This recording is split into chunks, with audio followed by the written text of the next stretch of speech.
નમસ્કાર. સરદાર ગુર્જર ડિજિટલમાં મહત્વના સમાચારો પર એક નજર. ખંભાતની ધી કેમ્પે હિન્દુ મર્ચન્ટ બેંકના પૂર્વ એકાઉન્ટન્ટ અને લોન ઓફિસરને 2.28 કરોડના ઉપાચિત કેસમાં 5 વર્ષની સજા. વાસદના મહીસાગર બ્રિજ પાસે ઉભેલી લક્ઝરી બસની પાછળ ટ્રક ભટકાતા એકનું મોત, 5 ઘાયલ. બોરસદમાં બસ સ્ટેન્ડથી આણંદ ચોકડી સુધીના 20 દબાણો દૂર કરાયા. કેબિન અને લારીઓ જપ્ત કરી દંડ ફટકાર્યો.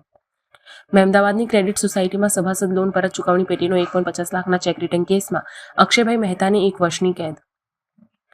મહુદામાં દુબઈ રહેતા મિત્રનું ફેસબુક આઈડી હેક કરી અલીનાના મિત્ર પાસેથી ગઠિયાએ 2.50 લાખ પડાવ્યા.